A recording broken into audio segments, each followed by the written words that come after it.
All right, hello students. This is going to talk about what's going on with Mexico's economy after World War II, and we'll leave off around the beginning of the 1980s with an economic crisis that affects Mexico very acutely, but also impacts the global economy, and that will set us up for free trade and NAFTA.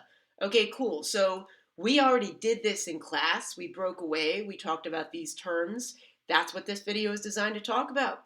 All right, so I think this will be pretty quick. I hope. I always say that and then talk for 9 minutes. Forgive me. All right, cool. So, after World War II, you probably are aware, just from a U.S. perspective, that there was an economic boom. Okay, Americans returned back from the front, either in Europe or Asia, and there was a general period, not for all, I'm oversimplifying things for sure, but a general period of economic growth. There was a baby boom. We're seeing some similar patterns in Mexico, but they're shaped differently. And the reason why I say that is that in Mexico, they are still continuing the policies introduced in the 1930s by Lazaro Cardenas, the economic policies, that is, of protectionist trade, okay? And that is what import substitution industrialization, also known as ISI, is all about, okay? We already talked about ISI, so if you forget, please go back to the video that discusses that. It's about the Mexican economy in the 1920s and 30s, all right? So please check that out if you're still confused about ISI. All right, so if you remember ISI, be aware that it was pretty successful, that Mexico's GDP grew about 6% a year. That may not seem like a lot, but it is, all right? When we adjust it per capita, it's a little bit more tricky. We'll get there.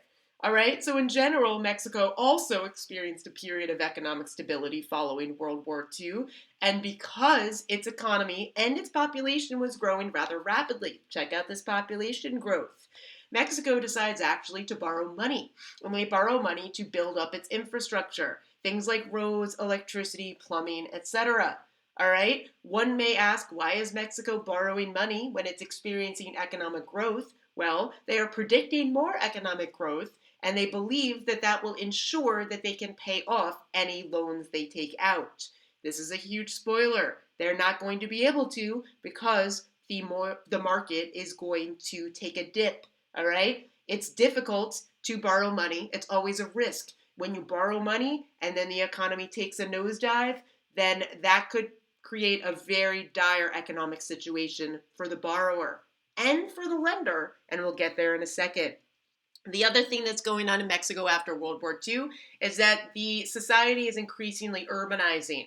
The growth of the economy and the population growth is centered much more in the urban areas. Many of these urban areas are very close to the United States border, and that helps facilitate more trade. Once ISI starts to fall out the window, that will actually facilitate even more trade. And this ushers in the birth of the maquiladora factories. These are border town factories, typically close to the US border. The reason why they're there is because labor is cheaper on the Mexican side of the border. Okay, so in general, maquiladoras are factories that produce rather cheap goods that can be easily exported out of Mexico and sold at a cheap price abroad. All right, I just think this picture is really interesting because this also shows you urbanization. These are housing projects that were built rather quickly to house the laborers who worked in the maquiladoras. That's what these factories in the background are. It's also worth noting that even though this is a black and white photo, it was taken rather recently in the 1990s. There was a major incentive for many laborers to move to these border towns because there were more economic opportunities there. Import substitution industrialization also resulted in more of a reliance on manufacturing than on agriculture and the use of natural resources. Those two industries were more popular prior, or rather, during ISI. Forgive me, I think I said that unclearly. Prior to ISI, Mexico tended to focus more on agriculture and natural resources for its economic livelihood. During ISI, the shift is manufacturing, factories, production, okay? And what's interesting is that by the time you get to 1970-ish, most of the ISI programs are falling by the wayside. Okay, part of that is because the land redistribution reforms of Cardenas effectively end because the land that was set aside to be redistributed has all been redistributed. All right, there is no more land to give out. The other thing that we're seeing happen at this period is that those ejidos, if you forget those are communal properties largely owned by indigenous Mexicans. Those actually were briefly funded by the Mexican government during the 1930s. Okay, that was part of land redistribution. It was attempting to keep land in the hands of poor farmers. But that federal funding went away by the post World War II period. That resulted in most peasants living in ejidos being landless. So they moved to the cities in search of work. And even though the economy was growing by quite a bit, the population was growing faster. And so the number of jobs is only increasing by 2.5%. By comparison, the GDP was growing by 6%. So not enough jobs to go around. The economic growth actually is eclipsing the real growth for every individual person in Mexico. Okay? Also, the attempt at growing infrastructure cannot keep up with the demand. There is not enough electricity, housing, water, you name it, for all people living in these urban areas. So this was the more optimistic perception of what kind of economic opportunities there were in these border towns. This was more the reality. And again, it's worth noting that this photo is much more recent than it looks. Okay? The other thing that's interesting about this is because of urbanization, the agricultural livelihood of Mexico began to decline. Increasingly, Mexico started buying cheap agricultural products from the United States because the United States subsidizes its agriculture pretty heavily. The other thing that's worth keeping in mind here is that Mexico still has a single party state. Okay, the PRI is really the only political party in town.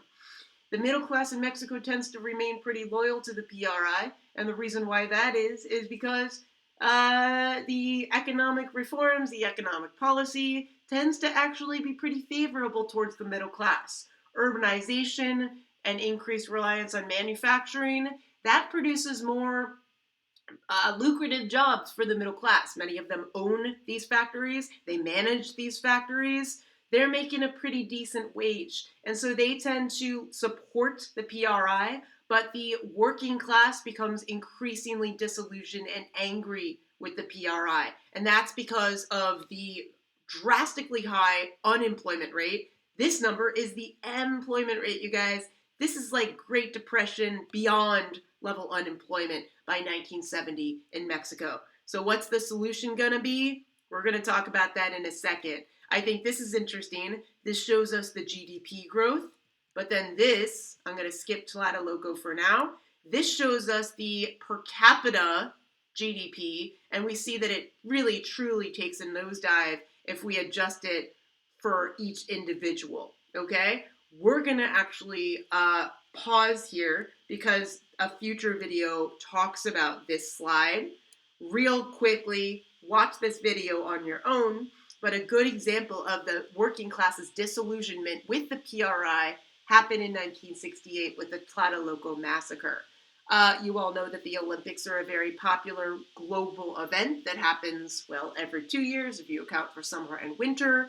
The Olympics were hosted in Mexico City in 1968 at a time when many Mexicans were struggling to make ends meet economically. But yet the government invested over $150 million to prepare for the Olympics. And so there were mass protests in the Tlatelolco area of Mexico City. And in response to those protests, the police and the army fired upon the protesters.